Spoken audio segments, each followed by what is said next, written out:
السلام عليكم ورحمة الله تعالى وبركاته. ولكن عبسو مديرو الشيخ إبراهيم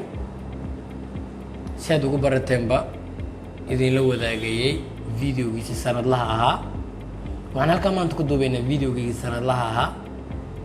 يعني كلو ذاقيي أرضيد الدنينيسا أم حيسينيسا ودنك بنغلاديش مركو كواد الله يا مهد اسكالي أنا قو عافمات خبنا نبات خبنا نقصو بالبادية cudurkii safmarka ahaa markii labaad noo suurtageliyay in imtixaanka u fariistada ardaydii 37,027 arday imtixaankii dawladda dhexe ee Soomaaliya ay qaaday ka qayb gashay ardayda ka qayb gashay imtixaanka Puntland ardayda ka qayb gashay imtixaanka Somaliland ardayda kaalmaha kood gashay aad ay ku hambalyeynaya wana ku mahadsantiin dadaalkiini iyo waxbarashadii juhdigiini iyo farxadda waalidkiina gelisay marka ma tahay arday danaynaya ama xiiseynayo inuu wax ka barto wadanka Bangladesh ma tahay arday danaynaya inuu qurbihii soo barto wax ka fahmo nolosha ajaanibta walaalkan Bangladesh aan ku joogna muddo waxaan 5 sano ayaan ardayda wadanka xiiseynaysa la shaqeynayna aan arday keenaynay arday badan qalin bedelatay wanaga halkan keenay admission ku soo saarnay haddii aad u baahan tahay wax information ama akhbaarad dheeraad ah waxaad ka helaysaa emailka whatsapp numberka facebookida shaashada kaaga muuqda scholarship ayaa jiro ku xiran adiga iyo dadaalkaaga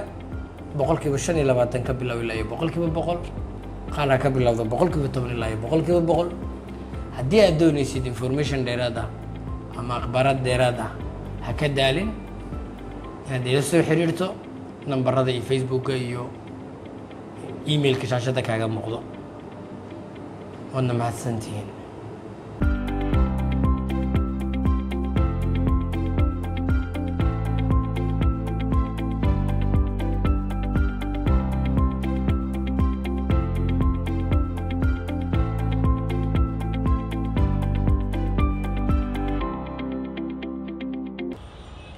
sidaan idin sheegay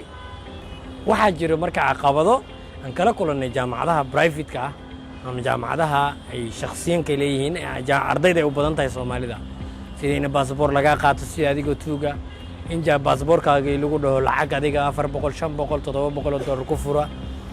marka waxa jira caqabado waxa jira dhanka guryaha iyo dadka kale oo caafimaadku imaanayaba waxaan diyaar idin leenahay 24 saac 24/7 habeen maalin ina idin ka caawino ana baasaboorkaaga laga qaadanin jaamacadaysan ka qaadanin ana baasaboorkaaga laga iibsanin lagu dhihin adigoo lacagtaas bixin baasaboorkaaga ma helaysid ana lagu dhihin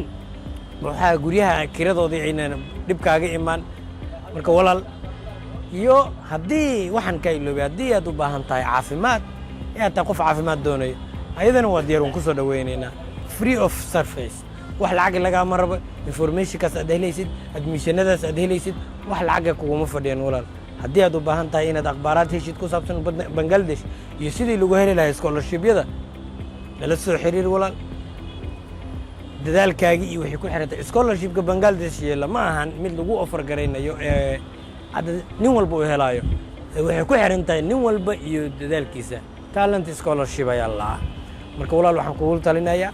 nin walbo talent ila ama aqoonteedii la ama isdii karo ma ka bixi kara ardayda iskuulka dhameeday ardayda jaamacadaha dhameeday masarka doonida wala nala soo xiriir ha ka daalin nala soo xiriirto ha ka niyajabin inaad maxaan ku caawin weyno waqti walba naga ku diyaara kuna soo dhawo Bangladesh. Assalamu alaykum wa rahmatullahi wa barakatuh. Wa mahadsantiin dhamaantiin. Thank you.